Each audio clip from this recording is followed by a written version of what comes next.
Good morning, everyone. Welcome to an all-new edition of On the Mark TV and Radio from Westfield Community Programming, 89.5 FM WSKB, and our media partners at Agawam Media and Southwick Community Television. I'm your host, Mark Auerbach, and my guest today is one of our producers here at Westfield Community Programming, Brady LePage. He's been on our on the Mark before. He produced a series of On the Mark and Superintendent Spotlight programs that we just did at the Westfield River Elementary School. He was on the crew of the Berkshire Theater Critics Award live stream that we did in Pittsfield. And he works on a variety of programs here, and he and I are collaborating on a program that's going to air 3 times this summer for Artsbeat TV and radio. We're going up to the Berkshire Theater Group in Stockbridge to do some programs. It's always good to see you. It's great to be here, Mark. Thanks for having me. You know, one of the things I wanted, you're one of the guys that kind of saw an opportunity and did it by getting involved in Westfield Community Programming. We have students here, and some wander in and out of the studio and end up doing programming. You're not a part of that group. You're from the IT program. How did you wander in here, and how did you get involved? Well, I've always seen the studio. I think back to freshman year, I had seen the studio, and I was kind of amazed at the tech that we have in here. And talking to Mr. Coles a little bit each time I came by, and we had a mock interview activity for shop where he was there, and talking to him about the equipment, I started to realize more and more how information technology is involved in broadcast and production now. And as there became more projects, one of the bigger projects was putting a live streaming camera on the roof of the Tech Academy. I kind of led that with a couple of my friends. We ran a cable for that, put the camera up, tested it, got it set up. From there, I kind of became more involved with production, volunteering at events like graduation and some studio events when he needed help, if there was a lot of performers coming in, things like that, which slowly worked me into becoming a part-timer here and getting opportunities to work with people like you.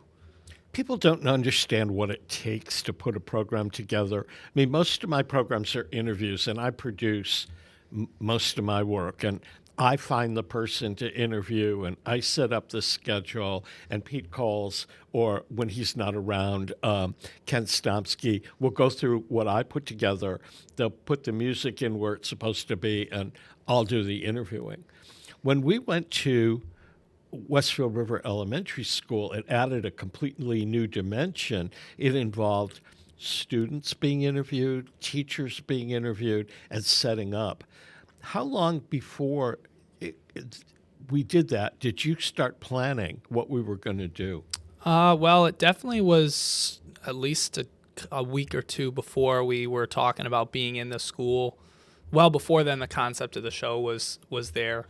But the real planning a few days before included me going over to the school, talking with the office staff about what are the procedures when visitors come in, talking with the custodial staff about what do they have for equipment, where's the power located, where's the network jack on the wall for internet connection located, what can they provide for our band students that needed music stands and chairs, do they have tables, things like that. And also looking at the stage and the area we were filming to figure out what the best layout for equipment was going to be and where we would have our entry point, if we needed a ramp, if people needed to bring equipment in from the parking lot, where could they park.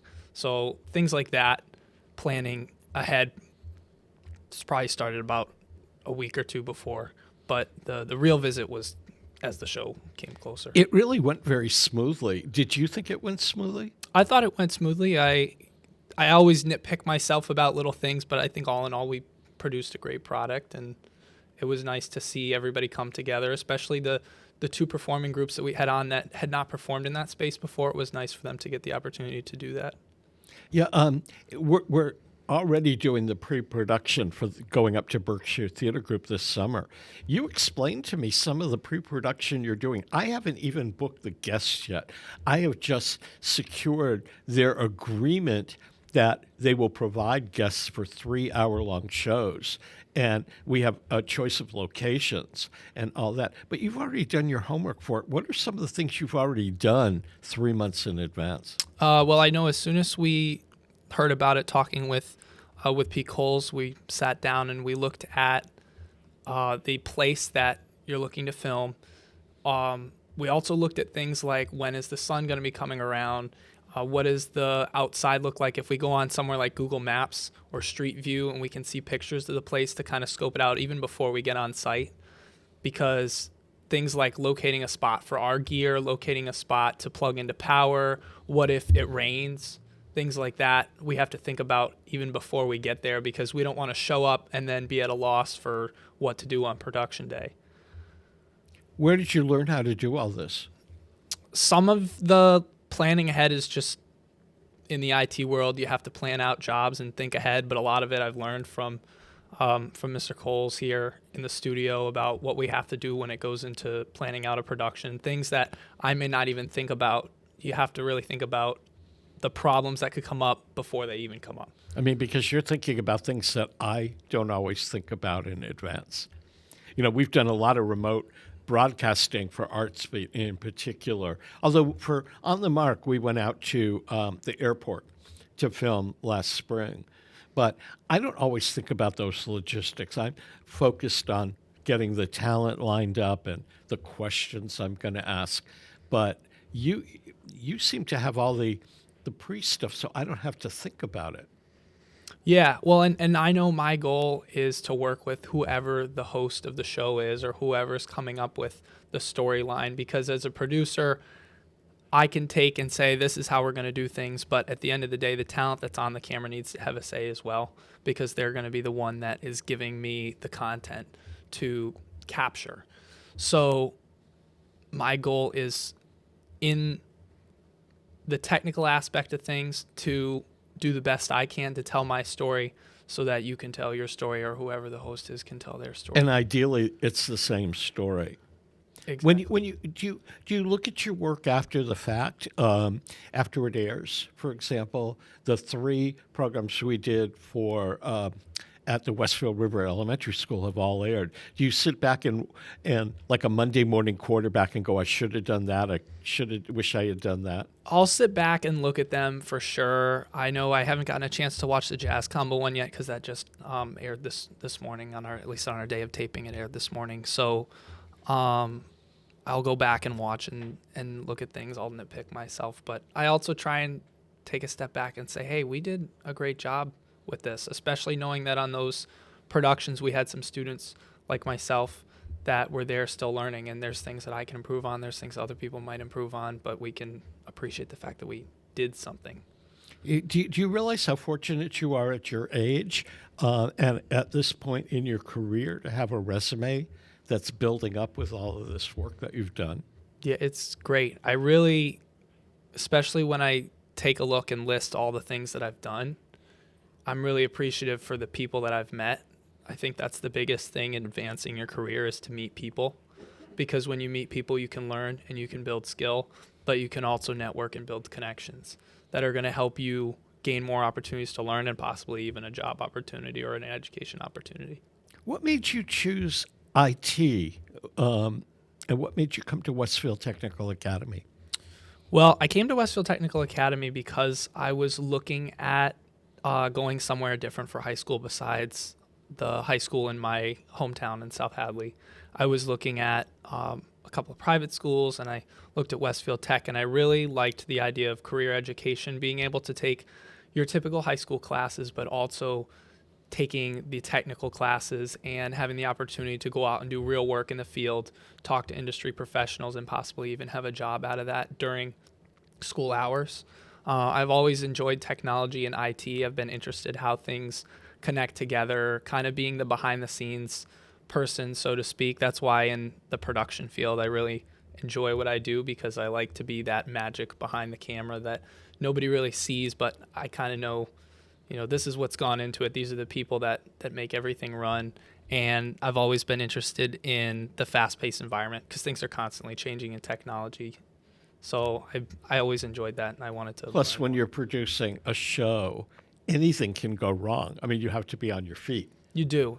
Anything can happen, especially when you're doing a live aired production. If you're doing something live to tape, or you're just going to be grabbing different shots and editing it later, it is a lot less stressful, at least for me personally. Depending on the occasion, of course, if you're trying to shoot a once-in-a-lifetime thing like a rocket launch or a historical event or something, you really only have one chance to do the take. But if you're just out filming an event and you can grab multiple shots, it's less stressful. But something live, there is a lot happening. It's fast-paced. You never know what could happen. People are the biggest uncontrolled variable in a production. People cannot show up. Too many people can show up. People can kick microphones, unplug cables, you name it, it happens. You could be outside. I was working graduation last year and it just started downpouring. We had to run and cover our cameras with trash bags and umbrellas. So you never know what could happen, but if you're prepared and you're ready to just jump in, you got to have that can-do attitude and just be ready to jump in whenever something happens. It's fun. Of the things that you've worked on so far, which project gave you the most pleasure afterwards? And you say, wow, that was really good. And B, which project did you work on surprise you the most? That's a tough one.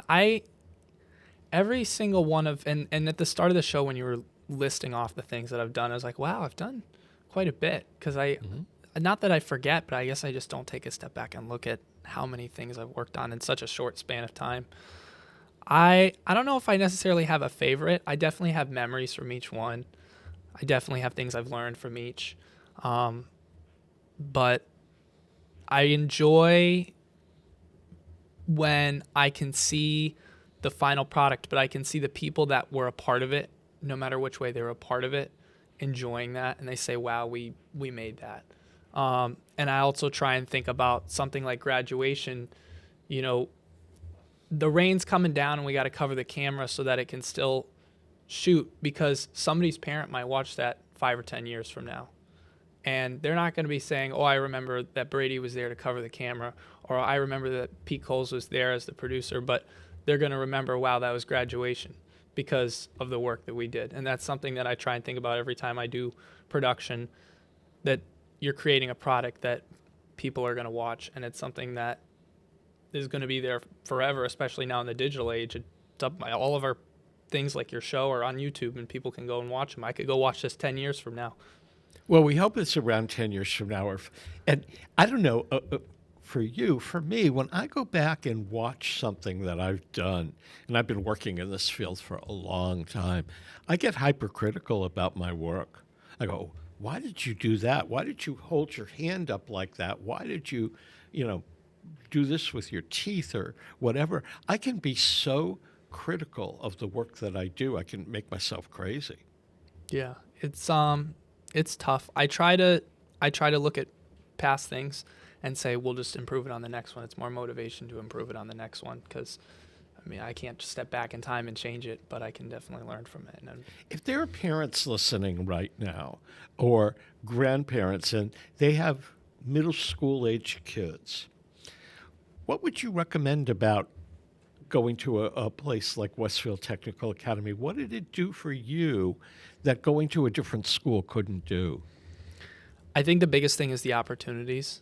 If your child wants to learn about something that we teach here, if they are interested in a career pathway, they should consider Westfield Technical Academy, because not only will they have the opportunity to access resources in the school, tools and jobs, and the teachers that all have field experience in the respective trades and career pathways, but also they're going to meet people out in the industry like I've done, where I've met you, and I've met Mr. Coles, and I've met some people from the city IT department that are there to give real world opportunities in jobs, but also to give some education and to mentor.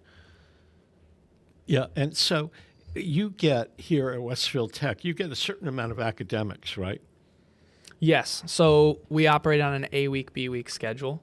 So 1 week you'll follow a schedule of academic classes. So your math, English, science, and social studies class. You have more opportunities to take elective classes as you work through the grades. So like this year as a senior, there's some more flexibility with things. And then on the other week, you're in shop for the full day. So that could mean going out with your shop to do projects. That could mean staying in shop and learning how to use a piece of equipment or learning about certain concepts that pertain to your field.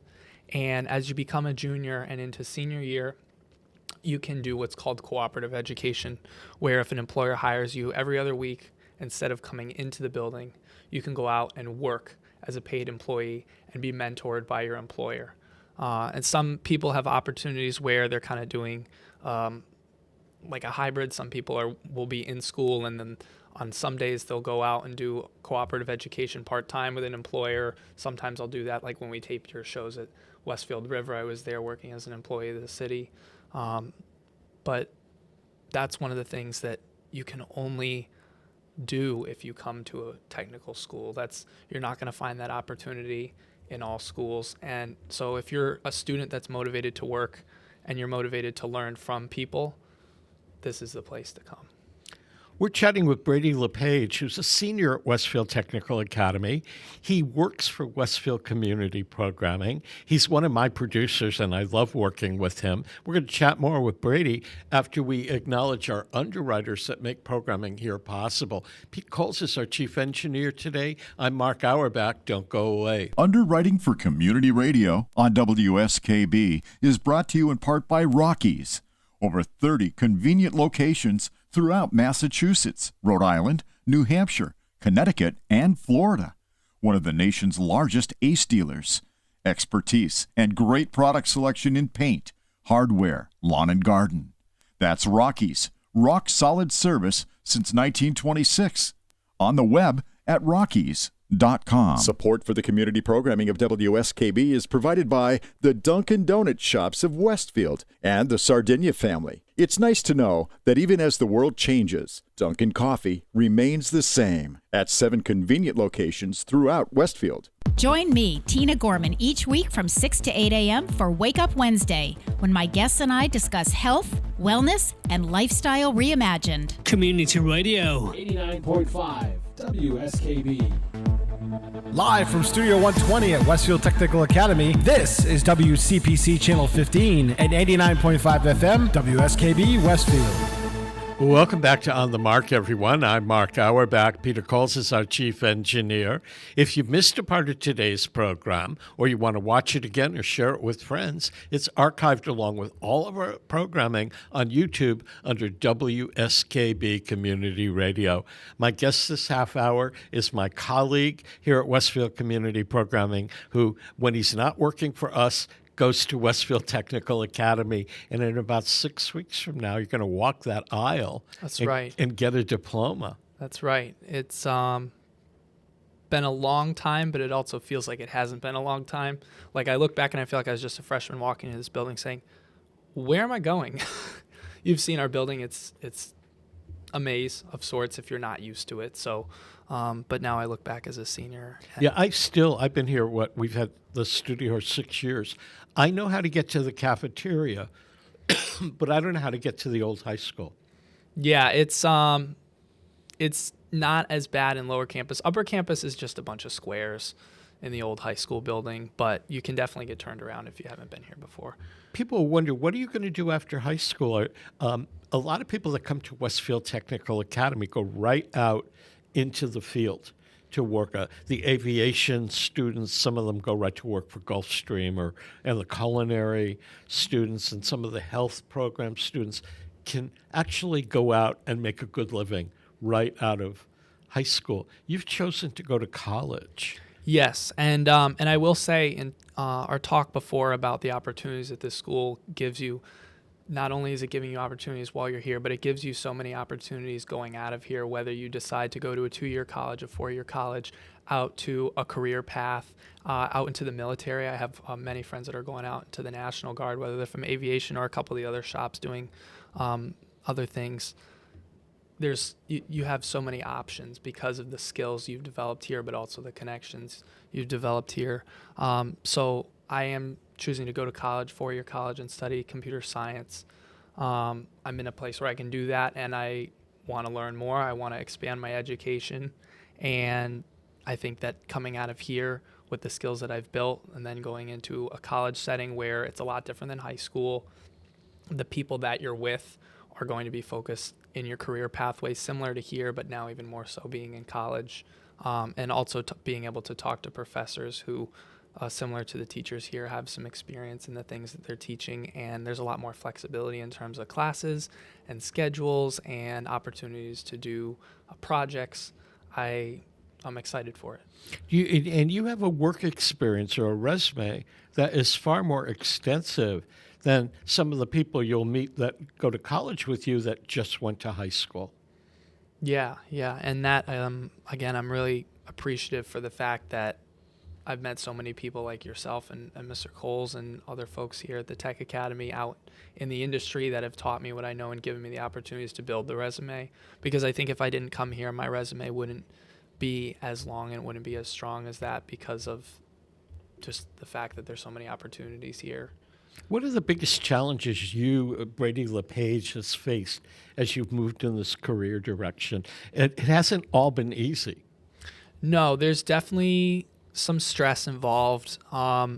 Sometimes it's just stress in the fact that, like, you're a student, you have to balance your school responsibilities, homework, and then also you balance your work responsibilities. You have to balance your family responsibilities. There's always that just people aspect, whether it's friends or family. So there's some stress in that is always there, but that's why you talk to people and communicate and you can get through it. Sometimes there is some stress, not necessarily from other people, but in myself and the work that I do. On occasion, I'll look at a project like we were talking about before and I'll say, oh, well, I could have done this better, but that's why I try and stay positive about things for the next time.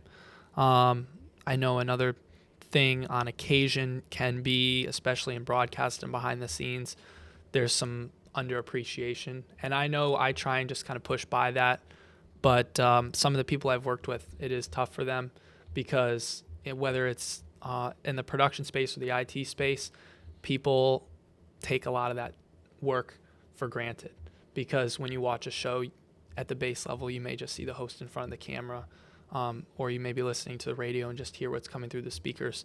But a lot of people don't think about the people behind the board, sliding the sliders, pushing the buttons, the people behind the camera, making sure the shots focus, the people that went into the elementary school a few days before to prep that, the people in IT who are making sure that the program's getting out onto the air. Those people work hard. I think if there's one thing I can say today to anybody listening, go out. If you know somebody in the tech space, thank them because they're probably underappreciated wherever they're working. It's hard, especially now with the pandemic behind us, but the digital technology use still increasing by the day. There's always something new to learn and always something new happening, and people are people. Stuff happens, things malfunction or things get broken, and we come in and fix it, and a lot of us enjoy it, but it's not always thought about the work that we do.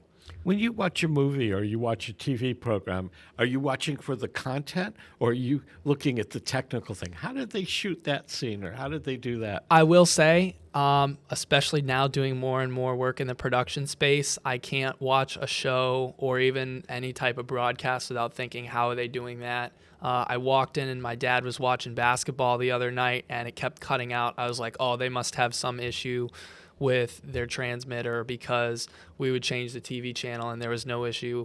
So, or I go to a live show and I'm looking up at the ceiling. What do they have for an audio and lighting setup? I'll go into a building. What do they have for IT? Like one of the first things I do in a room that I've never been in is I'll look up at the ceiling and see what's there, because as a tech person, there is so much going on up in the ceilings that people don't even think about. I cover a lot of theater, and I go to see plays and musicals, probably one or two a week. And I've been doing it a long time. So now sometimes I go, if it's a show I know, I go, how do they make that set change? How do they do the video and the projections? Because technology changes so quickly. It does. What we did a month ago at Westfield River Elementary School will be old-fashioned a year from now. Yeah, technology changes really fast. And at its core, there's kind of a traditional way of doing things. A show is still a show, but the way that we create the show, the way that we tell the story, and nowadays even the format is a little bit different. And there's always new methods, and the way that we take things, whether it's the way we conduct ourselves on air, the way we put the story together, the way we do the final product, it can be different based on the tone. It can be different based on the host or the type of show. But there is always a new way to do it. I know nowadays, looking at the younger population and what we might put in air quotes, the new age of content, there's a lot more of the fast transitions and things like that, as opposed to just one steady shot. And also looking at a band concert that's a rock concert or a band concert that's an orchestra concert, there's going to be a different tone in that video. You may have slow shots for one that pan across. You might have fast takes for the other one, or shots that are following people running around across the stage or something like that. So yeah, that's something that you have to think about. And one last question: if you were going to go back, if you were Brady LePage in the 8th grade, what has happened to you subsequent to the 8th grade that surprised you, that you didn't expect? I'd say definitely doing a lot of work here at Westfield Community Programming. Not that I ever didn't think about community programming, where I was like, oh, I'd never heard of that, but I just didn't, I guess I never thought about how much technical work I'd be doing in this space, and the fact that I'd have the opportunities that I do to do the jobs that I do and be a part of the productions that I am. It's really cool. I never thought I'd be able to do something like this. So what do you think the Brady LePage of today, who's 6 weeks away from a diploma, what do you think the Brady LePage from 4 years from now will be doing? Who knows? Who knows? Hopefully still coming around here to help out with productions when I can, because I enjoy it, especially if there's opportunities for me to come back and help educate people, whether it's the community or it's the school. But I think in terms of job placement, working out in the field as an engineer, whether it's a network engineer or maybe in production as an engineer or something like that, or starting out maybe as an associate or as an assistant in support somewhere, and then working my way up, whichever turns out to be the easiest or whatever happens. I want to keep it open, because like we were just talked about, I didn't even think I'd be in this position 4 or 5 years ago. So that's the key, keeping it open and talking to people and getting to know people, because that's how you find opportunities. Well, Brady LePage, it's always good to see you. And I'm so grateful that you're part of our production team and we get to do all kinds of good things. Yeah, it's great to be with you, Mark, always. Thank you for having me on. Okay. We may have Brady on the next half hour, but I'm not sure. We're going to take a break to acknowledge our underwriters, and then we'll be back with some students from Westfield Technical Academy. Peter Coles is our chief engineer. I'm Mark Auerbach. Don't go away. Support for community radio on WSKB is provided by Betts Plumbing and Heating Supply Company, an independent, family-owned wholesaler serving Westfield for over 50 years, specializing in plumbing, heating, and industrial piping supplies. On the web at bettsplumbing.com or at 14 Coleman Avenue in Westfield. Listen to me, Michael Buster McMahon, Mondays 8 to 10 a.m. to learn the stories behind your favorite songs. Or don't. I'm not the boss of you. Community Radio 89.5 WSKB. Live from Studio 120 at Westfield Technical Academy, this is WCPC Channel 15 and 89.5 FM, WSKB Westfield. Welcome back to On the Mark, everyone. I'm Mark Auerbach. Peter Coles is our chief engineer today. My guest this half hour is a gentleman who has been involved in advising small businesses throughout Western Massachusetts in their development and growth, and programs for entrepreneurs, new businesses, and all of that in Western Massachusetts. Keith Girouard, it is a pleasure to have you on the program again. Well, thank you, Mark. Thanks for inviting me. I always appreciate it, the opportunity to talk with you. I know that you worked for the Massachusetts Small Business Association for a long time, but you retired and you've got a book coming. And so what's been happening with you in the last half a year? Well, I've been enjoying retirement to a certain degree and doing some traveling and things, but taking a break away from small businesses, but still keeping involved. But yeah, I've been taking the ideas and the materials and things that I learned over 28 years of working with small businesses and putting them in writing. And I'd like to think of it as a book, which I think it will be, or a series of articles. How difficult is it for you to sit down and organize your thoughts on paper because you've got this incredible amount of experience?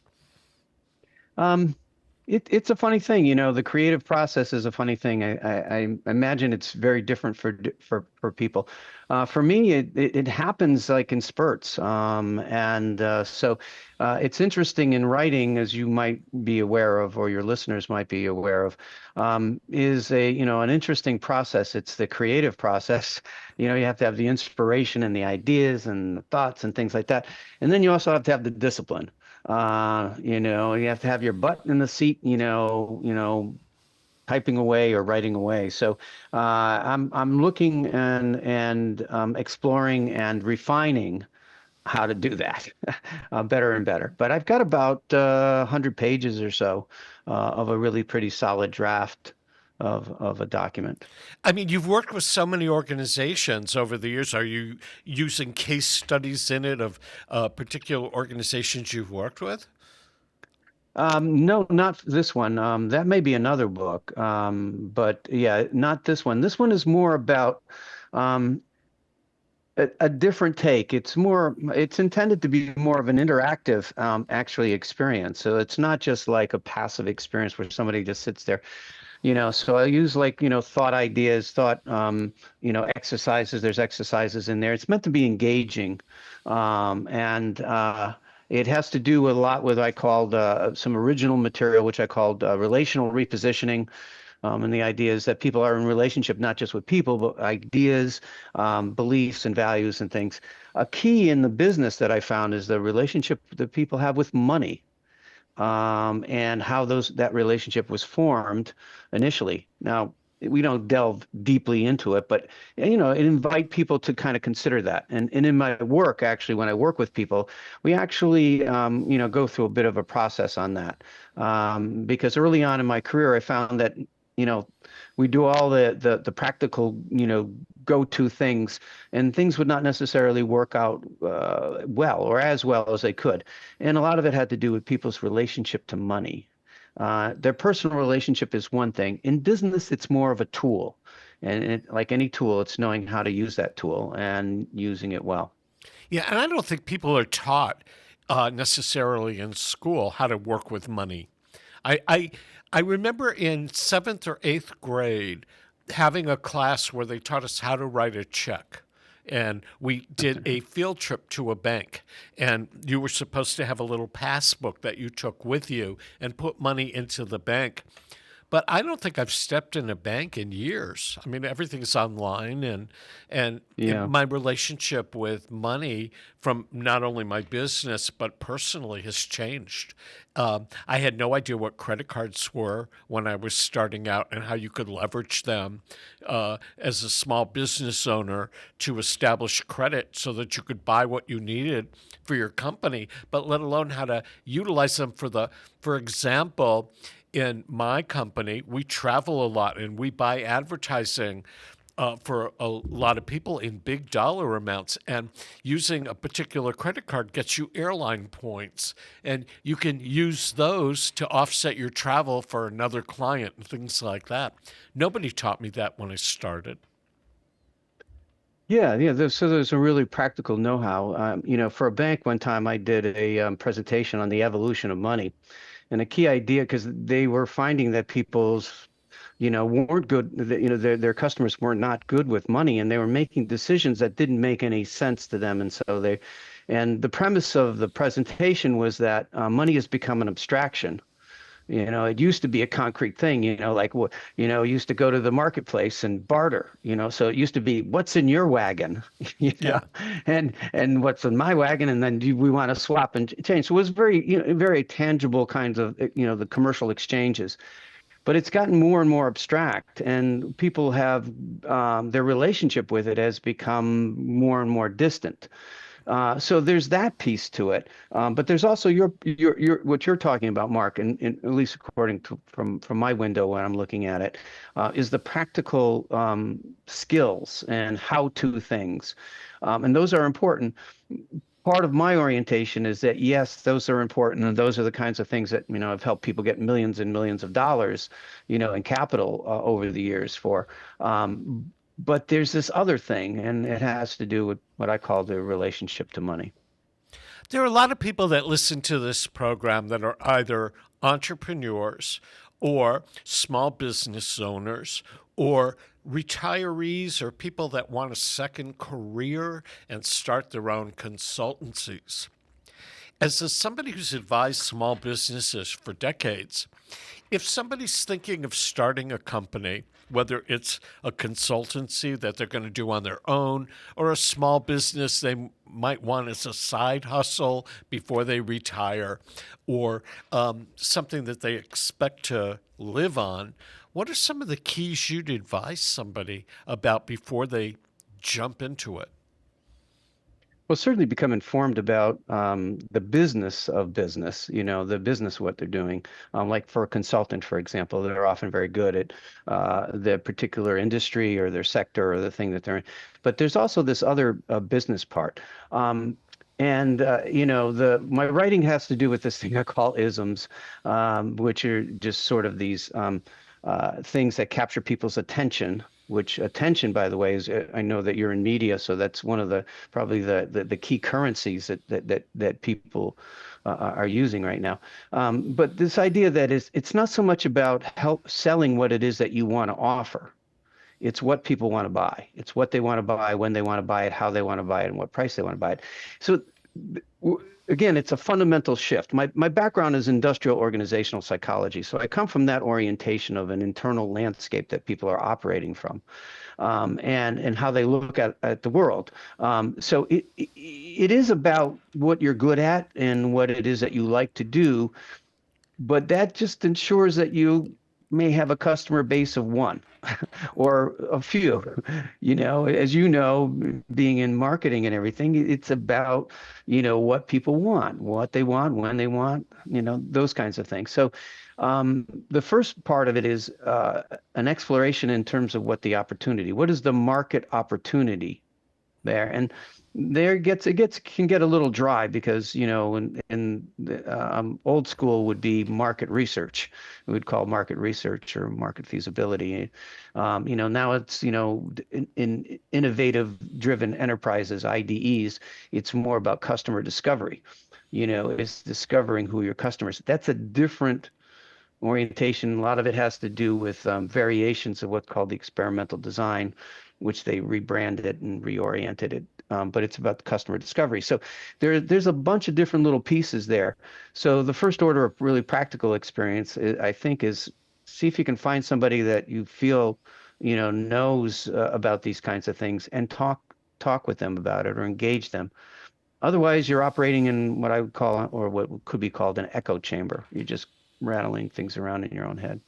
Yeah.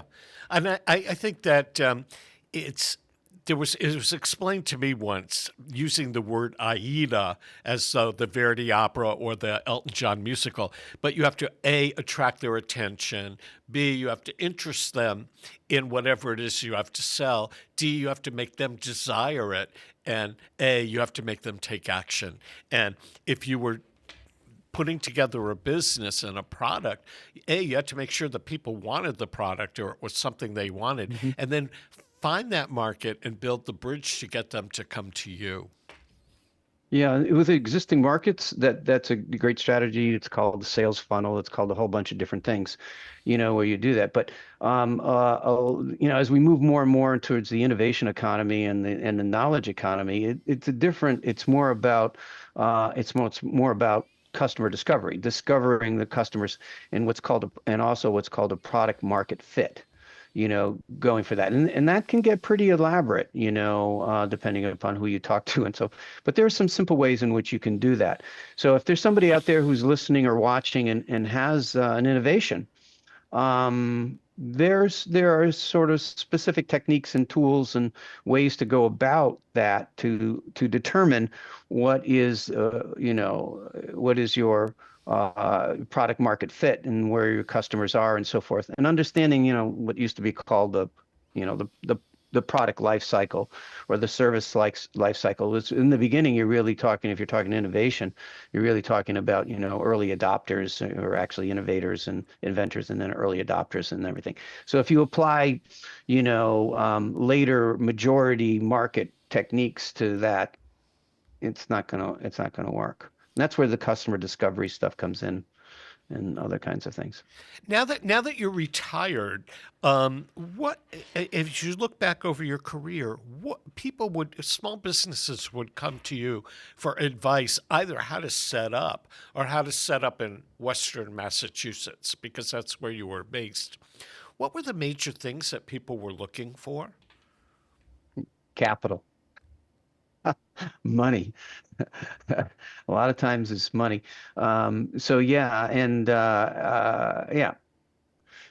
So that would be that. And then also, like, you help them understand, and I'm going to use the word plan, needing a plan, but a lot of people have very outdated probably notions of what a plan is. And so, basically having one of the things I like to say, if you don't know where you're going, you'll probably end up somewhere else. So the idea here is that you need to have some way of knowing what your target is and how to hit it. So there's generally a plan. You have to allow some opportunity for your idea to evolve. And it's not, sometimes there's value in initially the idea of how to set up and start a business, but sometimes it needs to evolve. In Western Massachusetts, it's understanding your market, as and so, like, looking to folks like yourself and other places where they can sort of analyze the market and opportunity, and where does their product fit within the market opportunities. I mean, some people end up here not by choice, but because a spouse was transferred here, or because of family issues and things like that. Their product and their service might work perfectly in New Jersey, but how do they adapt it for Massachusetts? That's a great question, Mark. Some people don't understand that there might be some location-oriented aspects to what it is that they do that resonates with it. And in some cases, it may not resonate at all. Again, it goes back to what we were talking about before, which is like knowing what people want. So they might have wanted this in New Jersey. I'll give you an example. Many years ago, I worked with a young woman who was out of New York City, and she, at the time, these fashion T-shirts were very much in vogue that had, interesting sayings on them and done in a certain kind of way, and they'd sell for $200 or $300. And so, she wanted to do that in the Berkshires. And, there was a market in New York City and Manhattan at that time for that. But in the Berkshires, it didn't make any sense. You probably could sell some, but probably not enough to sustain, an ongoing business. Well, of course, now, though, with Amazon and shipping, you could technically have a business in the Berkshires that is selling on the streets of New York, but I certainly get that. I mean, there are other products and services that people on the West Coast wouldn't necessarily have a great market in Western Massachusetts, or vice versa. Yeah. Yeah, well, obviously, I mean, to state the obvious, Mark, much more about those kinds of things than I do, and can help people sort of navigate that. My orientation is more about the overall fit of that, along with, the other aspects. I mean, you need to have the convergence of a number of things, to have a viable business, particularly if you're talking about something that is, kind of unique. You need capital, you need, development of a company, you need the protection of intellectual property, you need the marketing opportunity. There's a number of pieces, and that's sort of the kind of, role that I would play, that I have played, and is helping to put all those pieces together. And then looking to folks like yourself, Mark, and other folks who have specialized knowledge and expertise and tools to help people be able to craft it in such a way. What, in your estimation, you're Berkshire's based, what makes Western Massachusetts a good place to do business? A good place to, well, it's yeah, it's a lot of people choose to do business in the Berkshires or in Western Massachusetts because of the lifestyle, so there's a lifestyle fit there, and their product or service may fit that lifestyle. For example, if you're in wellness in the Berkshires, it's a really good place to do business.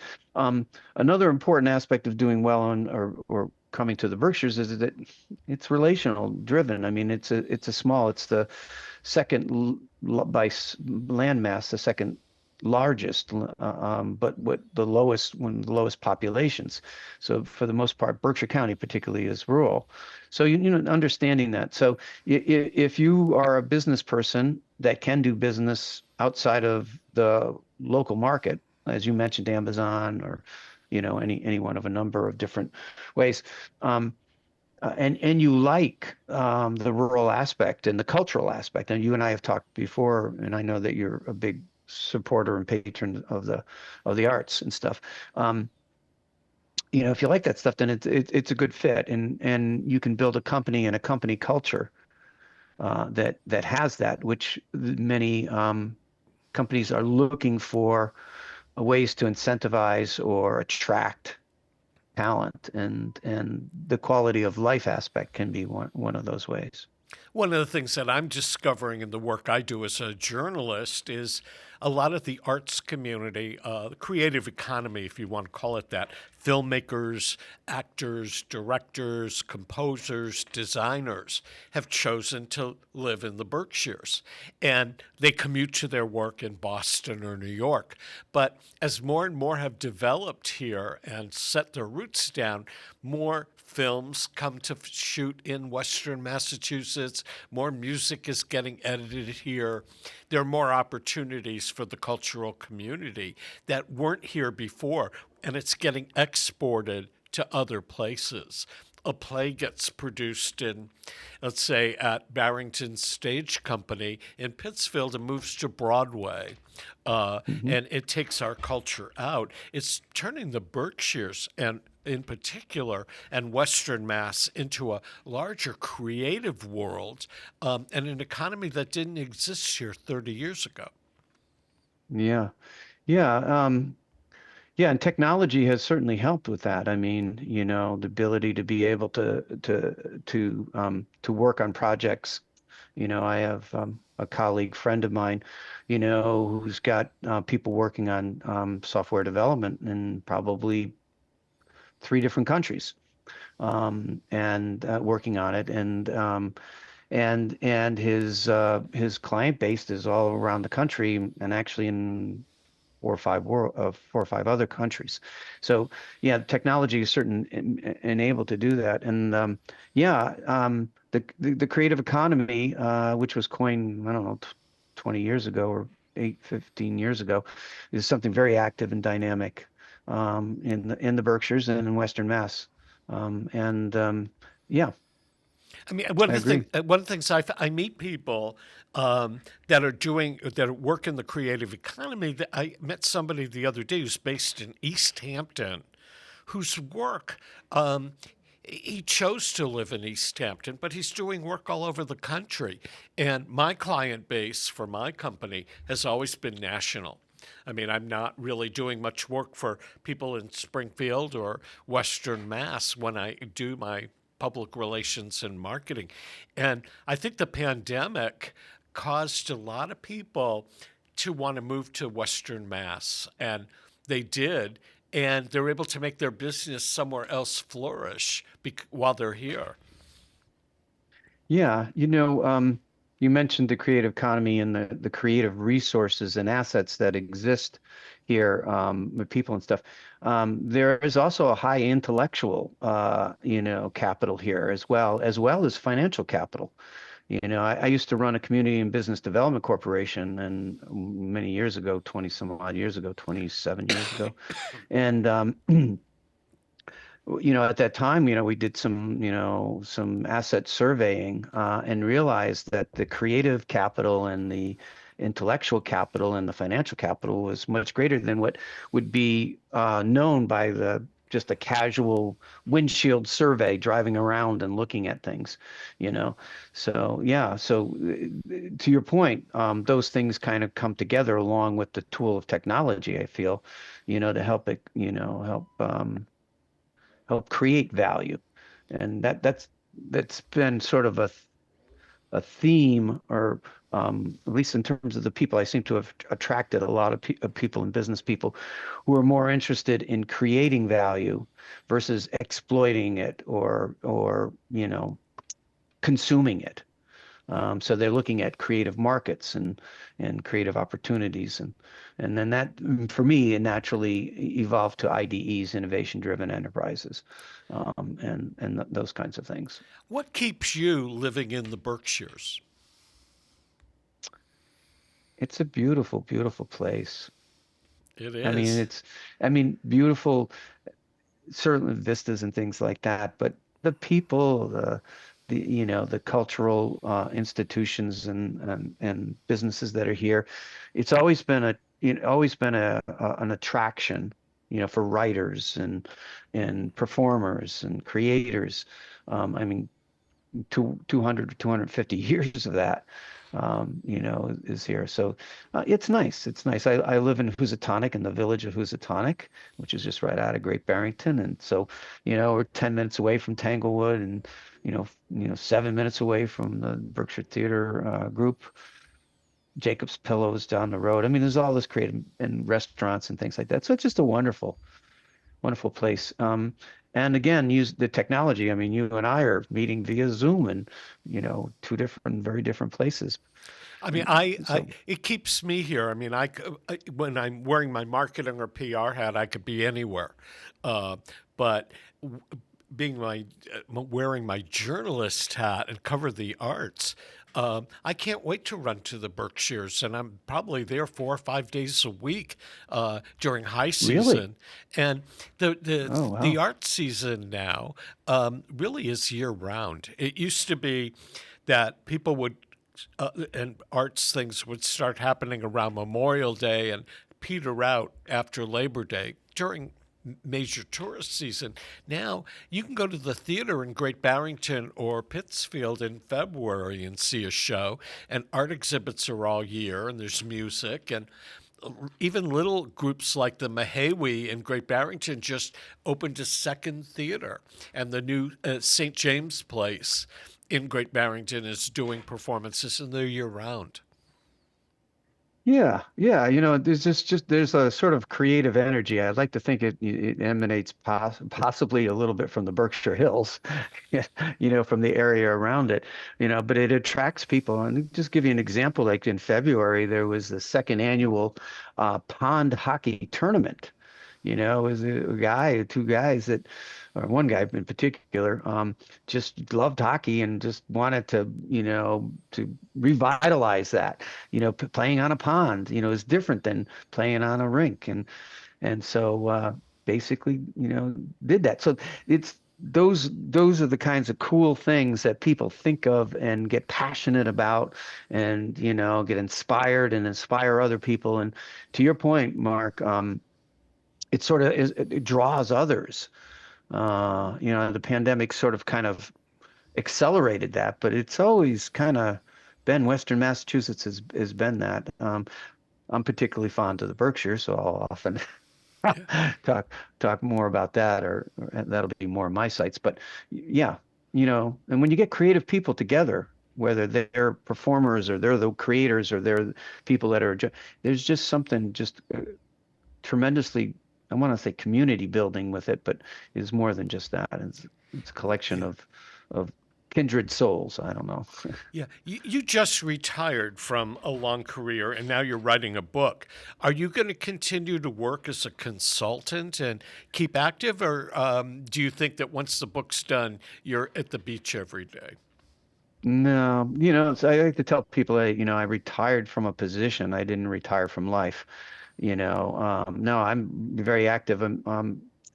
You know, since leaving the position, I'm trying to put some time between what I did there and what I will do next. But I've gotten dozens of inquiries about, people wanting to engage me in various different things. And I am involved in a couple of non-small business projects to do that. But yeah, no, I'm very curious that, the way we talk about releasing a book, but it's more about for me, it's more about a, a I'd like to think of it as more about a different way of creating. It's about creating business. It's not just about making business. It's about creating business.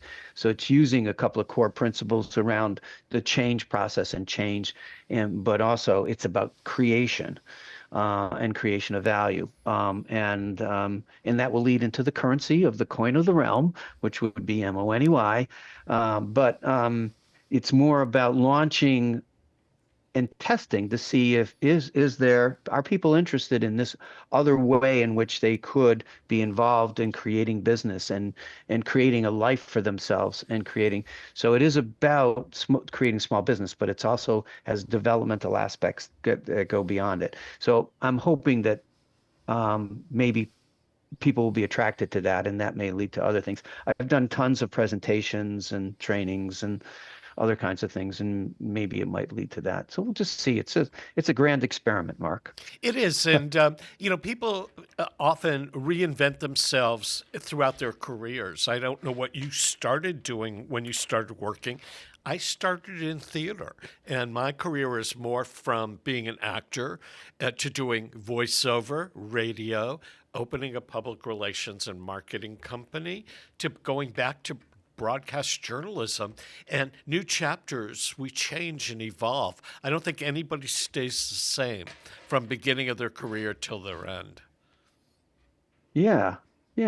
I think that's the part of living, So you either get living or you get dying, I guess. I don't know.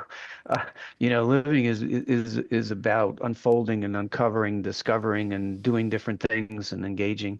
Developmental psychology talks about subordinate and dominant, personality aspects and stuff like that. Change.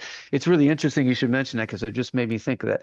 I've worked with over 2,000 businesses and business owners at this point, a lot, and it was interesting. I would often see like an accountant, and I'm sort of an accountant that wanted to be a potter, someone who always was on the analytic side of the world and now wanted to be on the creative. And then likewise, the other way too. Some people have been on the very creative side of business and now want to, become an engineer or focus on something like that. So, yeah. So I think that there's those kinds of shifts and changes to people's careers or their lives, if they're interested and they're paying attention and they want to be engaged. Yeah. How often, as you're working on this book, do you get up at a certain time and write every day, or do you write when you feel like it? I mean, what's your creative process like? It's a great question, Mark. I wish I had a system. I don't have a system. I wrote about half of the book on a treadmill. That I would go and and I'd talk into my phone, voice to text, and I would do that, or on a walkabout and stuff. So that was that part of it. And then I spent and I probably will do another. I do a writing retreat, and I'll go away for like 3 days, and I'll get my computer and all my stuff out, and I'll just focus. I'll go into a hotel or bed and breakfast or something like that, and I'll just close the door and just work like that. And that's the more disciplined part of all the editing and the structural pieces and stuff like that. Yeah. But the creative stuff happens like when I'm out hiking or something. Yeah. So I have a lot of authors on the programs that I do, and I always ask them, how do you write? Do you write longhand, or do you sit at your computer and type? And I have been working on a lot of writing in the last year, and I use speak text on my tablet. And I just set it up and I record into it. I know people do this on their phones, and then move it to my computer to edit it and transcribe it. Well, a lot of the stuff that comes out of my mouth needs major editing, and there's no grammar, or it hears a word that it thought I said. But it's so much easier for me to do that than it is to sit and type it out or write it down, because my mind goes so much faster than my fingers. Yeah, my background is in psychology, and part of my training is that, when I'm working with somebody, at least, your brain works 4 times faster than the mouth. So the idea here is, okay, so one part of your brain is listening to what are you doing there? So one part is you're listening to the person speaking, and then another part of it is you're comparing it to what you've heard before. Third part might be going into your file bank, Anyway, so the idea is that I'm with you on that, Mark. I mean, my early professional career, we used to do, I used to have to do all kinds of letters and memos in the old, going back a ways here, in the old days. So I had to transcribe it. I would had a dictaphone thing, and I would do it, and we had a bank of people who would translate that and actually put them into letters and stuff. So I got pretty good at speaking and speaking the thoughts and coherently to some degree, and putting punctuation where it needed to be, I guess, to some degree, and needed a little bit of editing. So I got pretty good at that. So I'm with you on that. It's doing something that stimulates my thinking, and creating. Well, Keith, we're out of time, but I want to thank you for being here today. We've been Oh, chatting sure. with Keith Girouard. I will let everybody know when your book is available at your favorite independent bookseller or Amazon, which I hope will be Okay. soon, and I hope our paths cross soon. Yes, I hope so too. I thoroughly enjoyed this with you, Mark, and I appreciate you reaching out and inviting me on your show. Hopefully, we might be able to do other different things on other topics and stuff. But thank you very much for That having will me. be great, Keith. Looking forward to that. This wraps up this edition of On the Mark. Peter Coles has been our chief engineer. I'm Mark Auerbach. We'll see you next week.